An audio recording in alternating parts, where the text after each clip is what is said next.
Welcome to Morning Glory Farmstead. My name is Lolly, and this channel is all about gardening, animals, and nature.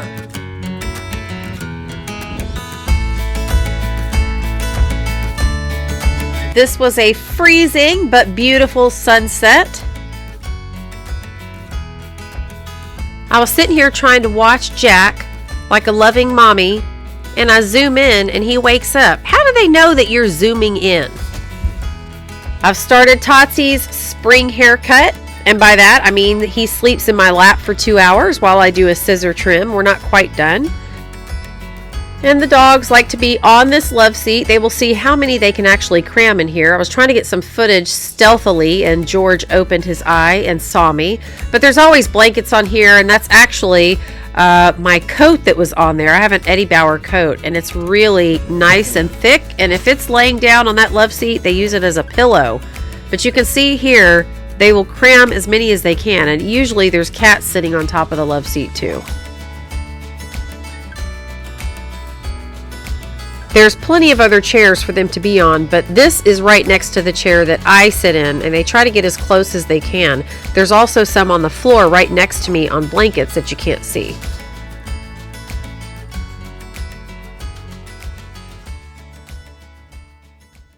Alright, you guys, today is day 2 of the patio construction. Steven made a lot of progress the other day, but he wasn't able to work on Friday because we had rain all day. It was freezing cold. But hey, don't let this blue sky fool you today, you guys. It is cold today, and we are waiting for the last Arctic blast to come through. I think we're going to be down in the 20s a couple nights. The real feel is definitely going to be down to 20, so no planting yet, but totally pumped and getting ready for the spring garden. Now, for those of you that don't know what's going on, I'm actually moving all of my GreenStalks off of the Catio to let my cats reclaim that area, and also my dogs, but I call it the Catio because the cats are on it the most. All right, Rubos.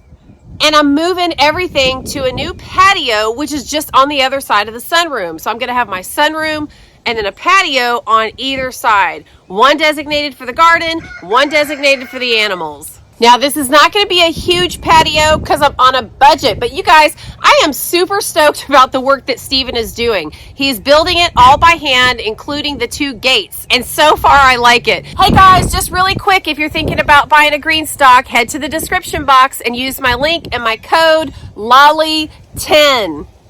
So in the last video, I explained that now I'm not going to be able to put the patio up against the wall, which was what I wanted so that I could roll the GreenStalks against the wall if there was a storm or really bad wind or snow and things like that because of the gas line right there. I didn't realize that that's where it ran out of the house under the ground. So now we've moved the patio out a couple feet and we're going to put pavers in there. So I should still be able to utilize that space. I've just got to figure out how to roll the GreenStalks from the patio onto the pavers. Now, we also couldn't put the fencing up against the wall because of how the cement is right up next to the house. So he's going to do some type of fencing that just fits in that little section just to keep my dogs from going in there and messing with the GreenStalks. You can see that he's put the concrete down in with the posts. Those will be covered up later with dirt and grass again. And he's got a lot of little extra pieces of wood around that are just kind of helping it maintain its position. And those will be removed once everything is good and dry. All right, this is where the first gate is going to go. That railing is going to be removed so that I can actually get in and out of there, and so is that piece at the bottom. This is 2 feet wide, which is fantastic because I can haul things in and out. And this side is convenient for when I just want to go in and harvest vegetables, but the other gate is convenient for coming in and out, watering, and also getting to my grow bags and the patio area if I want. And so just having different access points will serve different functions. Y'all check out how tall the fencing is. I love this. Woohoo! Man, I'm loving it. Look right here. Okay, not at the fact that my cup says Merry Christmas, because y'all, I will drink coffee out of almost any mug. But the fact that this will hold any size coffee cup, that is the true test of a good railing. Honestly, I could drink out of a cup that was 4 inches wide and it would be just fine. But you can see, you can set all kind of stuff up here while you're working in the garden area. So this is fantastic. And I'm always telling my daughter that I love things that are like meat and potatoes. They're chunky, they're big, they got good substance, and you know they're sturdy and they're gonna last. Well, I told Steven this fencing is meat and potatoes, and I love it.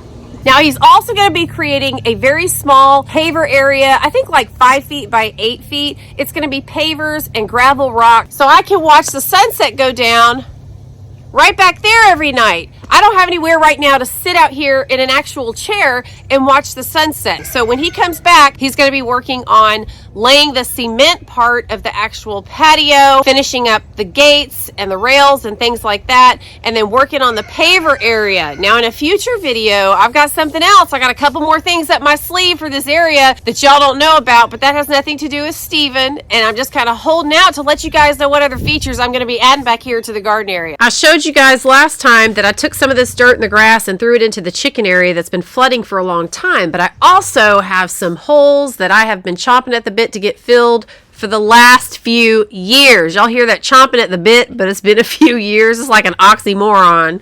What I'm going to have to be careful of is when I have all these green stalks out here, you want to make sure that you don't have green stalks blocking other green stalks. And I know you guys aren't all going to have 7 green stalks. You need to be careful of where you're putting your green stalks because certain things can cast shadows throughout the day. So what I'm going to have to do is not only rotate and spin my green stalks, I'm going to have to be moving some from the front to the back possibly, depending on how much sun this area gets. And as I kind of check on things, seeing, you know, how bad the shadows are the bottoms of the green stalk getting sun and stuff like that. What I love about this fencing is that it's small enough to keep my dogs out, but it's also going to let a lot of light through to the green stalks. So that's a good thing, because you wouldn't want some kind of privacy type fencing or where the slats are too close, the pieces of wood are too close, too tight, because then you're not going to allow sunlight through. Another thing I want to show you guys is up here. So I've got a post there, a post in the back, and then one over here on the front. What I want to do is add some cables there, and that way I can run some fabric across there so that when it's 105 degrees out and this is the hot afternoon sun over on this side of the house, I can let that down, and that way these things will get some shade. I'm kind of still working on that idea, not exactly sure what I'm going to do with it yet. And I'm also thinking about using a cable as a type of clothesline up here for myself, or throwing some of the dog blankets, cat blankets, whatever. My house is always full of blankets because that's what they all like to sleep on, the couches, the lazy boys, and the blankets. I'd love to be able to come out here and just hang those things up in that hot sun and let them dry. All right, I had to disassemble my giant noble spinach green stalk to get it out there behind the fence. We had kind of moved it out of the way, but it ended up way over there in the back next to the AC. So then we had to take it apart to get it out.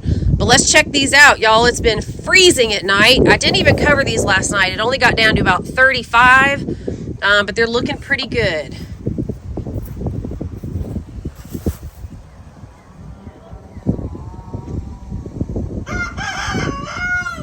Let's measure one of these big ones. You know, I harvest these pretty quick, so they don't really have time to get big, even though it's called giant noble spinach. So sometimes when I see one that's looking real good, I just like to measure it for myself, and just to show you guys a quick shot of how big they get. So I'm gonna measure this one right here. Got some friends over there hanging out watching me.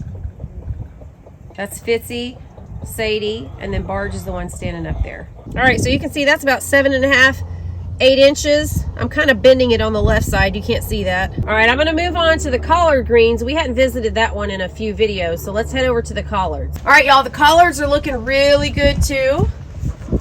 Now, I harvest them in between my videos, so, you know, sometimes you're going to see more than others depending on how many I've taken off of here. I'll measure one of these in a second too. You're still going to see some holes and some that look a little crazy. It's not aphids or anything. It's my cats. I told y'all that's why, one of the reasons why I'm moving them off this Catio, because my cats are always in these green stalks. Look how pretty those look. I think those are the Georgia Southern Creole collards. I'm definitely growing some more of these, you guys. One of the advantages of growing all this stuff during the winter, I have not had a single pest besides my cat. I mean, what a blessing to be able to eat these fresh greens all winter, all fall, and not have to turn them over and constantly look at what's trying to feed on the back of them or spray anything. I don't spray anything anyway. I have it, but I haven't used it. Not even organic. I just kind of pick off what I can and salvage what I can and keep them harvested on a regular basis so they don't get too bad. All right, guys, so if you've watched my other videos, you'll know that I said I'm going to start naming my green stalks. This green stalk is just going to be for my chickens. I'm going to grow all kind of greens, spinach, lettuces, whatever I can do that'll last through this hot summer on here. Some of the stuff is kind of starting to look like it's on its last leg, getting ready to go to seed or flower at least. But I wanted to give y'all a tip on here. This is actually a variety of spinach still growing. Honestly, I can't remember the name. It's slipping my mind. Still got some kale growing. Some of the mixed lettuce is growing still. But here's what I wanted to show you. So I had been saying that some stuff was starting to flower, and it was. But when it got cold, I put that cover on, and I didn't have any supports. I didn't have any clamps or sticks or anything to protect those flowers. And so they all got bent. Now, I don't think they're all ruined. It looks like there's still some life to them. But, you know, just a tip, because I didn't talk about that in my video that I did about the covers. Do you really need them? And absolutely, I think you do. And y'all should watch that one if you haven't, because it's got some good tips in it. But this is another tip, is that if you're going to grow over the winter, you're still going to have stuff that goes to flower. Okay? And I honestly didn't have to worry about that during the springtime and the summertime because I just left the cover off. So they were able to flower and seed with no problem. But during the winter, you'll have something start to flower, and then all of a sudden it's 20 degrees again because of the crazy weather we've got going on. And so you'll have to use the cover. So these are definitely bent, but I see the flowers are still here after 2 days of being bent because it's been crazy cold weather for the last couple days. So I don't know what's going to happen with those, but I wanted to bring that up, is if y'all grow it through the fall and winter like I've done this year, just using the green stock covers, just note to self, make sure you've got something like some supports or some stick. Honestly, the supports wouldn't have helped, I don't think, in this case. And when these were standing up, you can see they were above the top. And so when I put the cover on the top, it still would have smashed them. Even if the supports were holding them up, still would have smashed them. So I'm going to have to think that through a little bit. This is the first time I've let stuff go to flower and seed through the winter. So that just wasn't something that was on my radar. But, you know, live and learn. That's just the way it is. And let me clarify that I have a ton of supports. I just didn't actually think to use it. All right, y'all. I'm trying to hold my tripod, which is heavy, in one hand, because it's the kind that stands up, and measure this with the other. So it's not exact. If I was to put this all laid out straight, looks like that would be about 8 or 9 inches total. I'm not doing a very good job here. Let's see. That's a little better.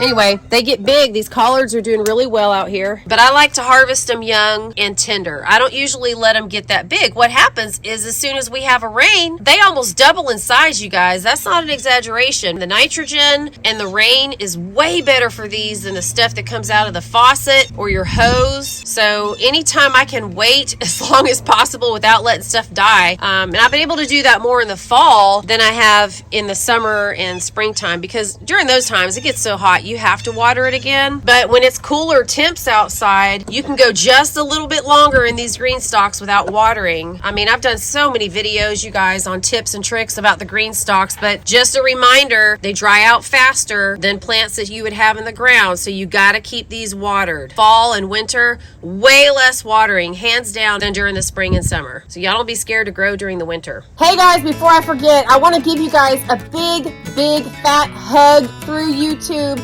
Tell you thank you so much for subscribing, for liking my videos, for watching my videos. It means the world to me, and I'm really enjoying you guys. I love the comments. I love getting to know you through the comments. You guys are a real special group of people, and I appreciate you so much. Thanks for watching. I'll see you real soon in the next video, and until then, y'all have a great couple of days. Bye-bye.